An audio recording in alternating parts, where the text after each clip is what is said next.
हिंदू धर्म में कुंभ मेले को बहुत ही खास माना जाता है।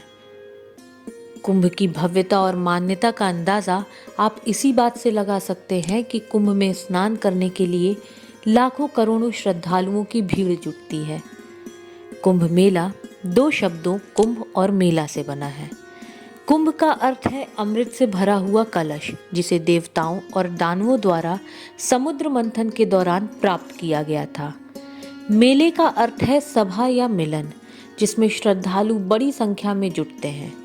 144 वर्षों से लगता आ रहा ये मेला भारतीय संस्कृति में आस्था का प्रतीक बन चुका है।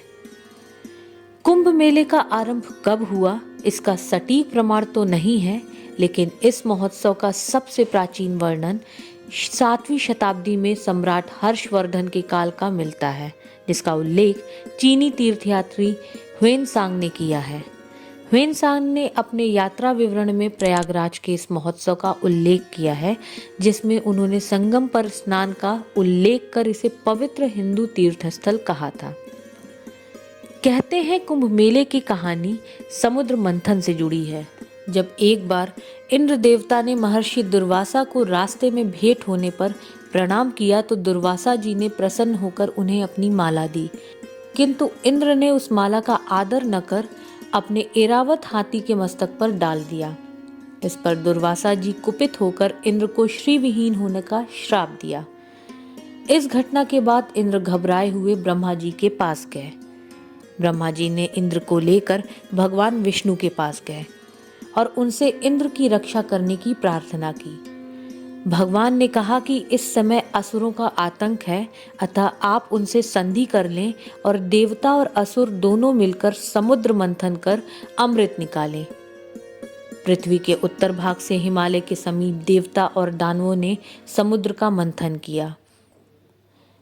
इसके लिए मंदराचल पर्वत को मथानी और नागराज वासुकी को रस्सी बनाया गया, जिसके फल स्वरूप क्षीर सागर से पारिजात, एरावत हाथी, उच्चैश्वा घोड़ा रंभा, कल्प वृक्ष शंख, गदा, धनुष, कौस्तुभ मणि, चंद्रमद कामधेनु और अमृत कलश लिए धन्वंतरी निकले। इस कलश के लिए असुरों और दैत्यों में संघर्ष शुरू हो गया। अमृत कलश को दैत्यों से बचाने के लिए देवराज इंद्र के पुत्र जयंत बृहस्पति, चंद्रमा, सूर्य और शनि की सहायता से उसे लेकर भागे। ये देखकर दैत्यों ने उनका पीछा किया। ये पीछा 12 दिनों तक होता रहा। शास्त्रों के अनुसार देवताओं के 12 दिन मनुष्य के 12 वर्षों के समान होते हैं। इन 12 दिनों की भागदौड़ में अमृत कलश से अमृत की कुछ बूंदें धरती के 4 स्थानों पर गिरी, जो कि हरिद्वार में गंगा, उज्जैन में क्षिप्रा, नासिक में गोदावरी और इलाहाबाद में त्रिवेणी संगम में जा मिली। इसलिए महापर्व कुंभ प्रत्येक स्थल पर 12 वर्ष बाद लगता है। वहीं 12 साल में कुंभ लगने का एक कारण बृहस्पति ग्रह की गति को भी माना जाता है, जो कि इस प्रकार से है। जब बृहस्पति ग्रह वृषभ राशि में हो और इस दौरान सूर्य देव मकर राशि में आते हैं तो कुंभ मेले का आयोजन प्रयागराज में होता है। इसी तरह जब बृहस्पति कुंभ राशि में हो और इस दौरान सूर्य देव मेष राशि में आते हैं तो कुंभ का आयोजन हरिद्वार में होता है। सूर्य और बृहस्पति जब सिंह राशि में हों तब महाकुंभ मेला नासिक में लगता है, और जब देवगुरु बृहस्पति सिंह राशि में हो और सूर्य मेष राशि में हो तो कुंभ का मेला उज्जैन में लगता है। हिंदुस्तान में करोड़ों हिंदुओं के लिए कुंभ एक ऐसा ही महापर्व है जिसका उन्हें हमेशा से इंतजार रहता है।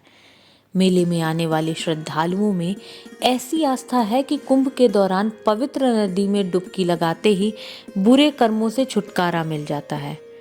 मान्यता तो ये भी है कि गंगा नदी में कुंभ के दौरान स्नान करने से जन्म और मृत्यु के चक्र से मुक्ति मिल जाती है, और इसी उम्मीद में देश विदेश से लाखों श्रद्धालु स्नान के लिए प्रयाग, हरिद्वार, उज्जैन या नासिक पहुंचते हैं। और यही नहीं, कुंभ मेला यूनेस्को की intangible cultural heritage of humanity के रिप्रेजेंटेटिव लिस्ट के अंतर्गत भी आता है। इस बार महाकुंभ की शुरुआत पौष पूर्णिमा स्नान के साथ होगी, जो कि 13 जनवरी 2025 को है। वहीं महाशिवरात्रि के दिन 26 फरवरी को अंतिम शाही स्नान के साथ कुंभ पर्व का समापन होगा।